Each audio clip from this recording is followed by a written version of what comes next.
Thanks. And I think I'll use this opportunity. Lorraine Binky, right? You had a very related question, but I think I'll it's speak for her. well, yeah, okay. It's very targeted and related to this. So why don't you ask that now? Hey, here comes the mic. Thanks. I'll combine my wife's and mine, and it had to do with the senior center and the fact that we've been requesting something happen in this area for over 2 years. I thought we had a nice discussion on it and the addition, and then I want to add something to what Sonia Foster said. This is the seniors of today. I know you're planning in the park out on the thing and the monies that all of this is going to cost.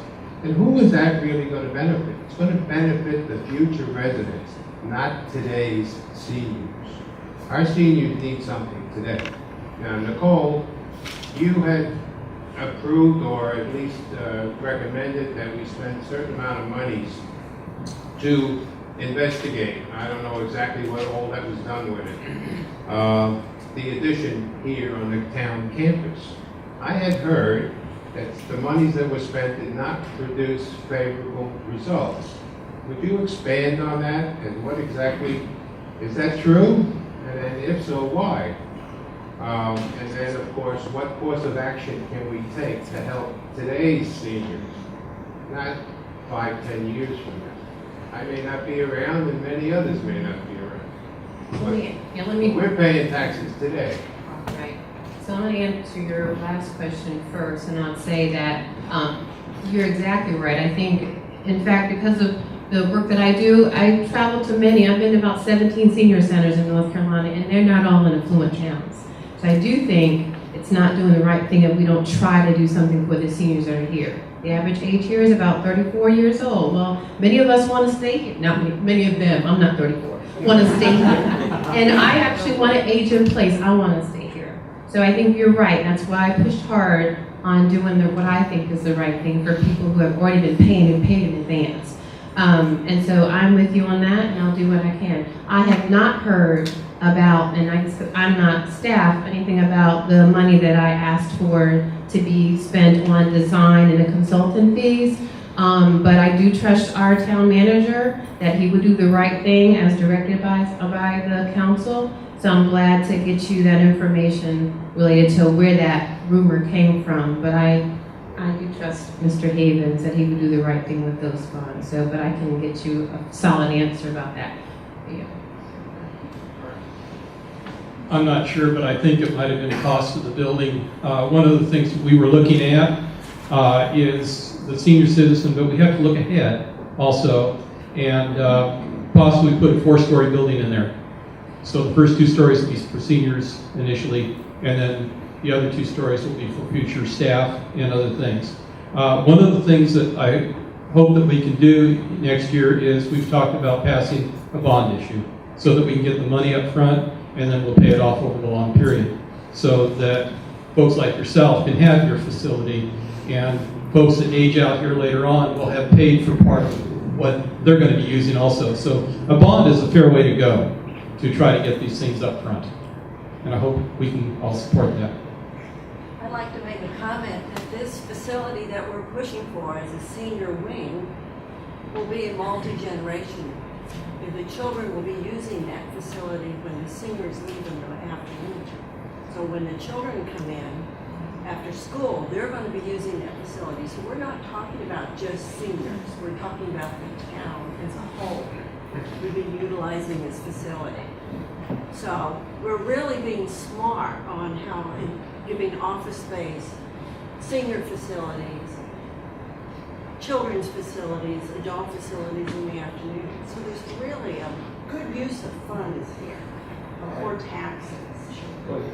And when we were working on this with the steering committee, the plan that we looked at, I didn't get to go on the field trips with y'all, but the pictures that came back and the ideas that we came up with were very pleasant plans, and I was very impressed with it and hoping that I'll be able to use them one day. I try not to go now because I don't want to crowd you more than you already are, but I'll go back to what I keep saying over and over again, is that this is a community and we need to collaborate more.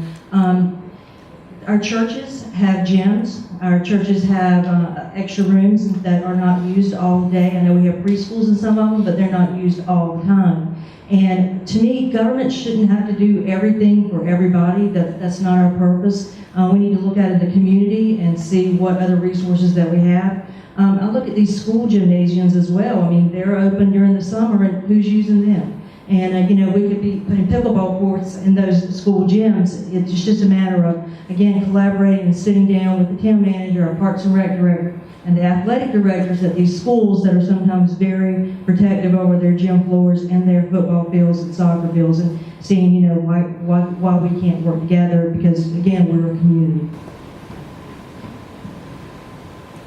To that point, I go to Hope Community Church, and we're building a huge community center down 55, almost at Sunset Lake Road. It's still on this side of Sunset Lake Road, but that might be an opportunity, excuse me, in the short term for you guys to approach them and talk about using their facilities, because it's going to be a big community center, is the purpose of that. So that might be a facility to use indoor space for some of those things. Can I add something to that for a moment? If the town doesn't have the money to proceed on building, why don't the town organize and lease some space someplace for help? Rather than to leave it up to individuals that are never going to get together, let the town lease something and do it. And or, as Mr. Jensen said, if a bond issue is something that the town is going to need, and I'm sure you're going to need that big time when you build that park. I mean, I think we better sit down when we get the numbers for that park. Yeah.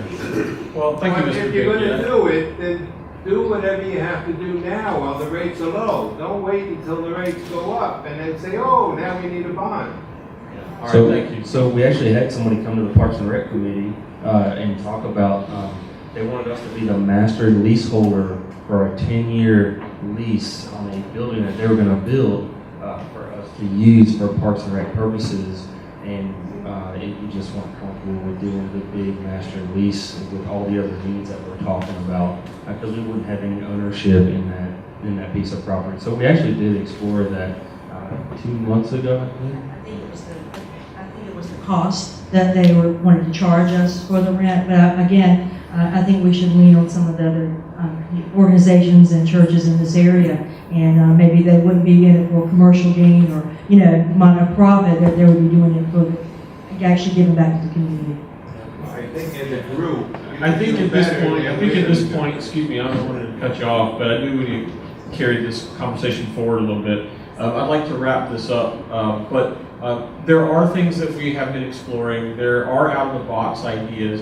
It does feel slow. Yes, it's government. It does feel like it takes a while. And yes, there is money involved, and quite a lot of it in many cases. One could argue that this process should have started 8 years ago, and maybe that's the case. But before I move off of this topic, I want to ask Mr.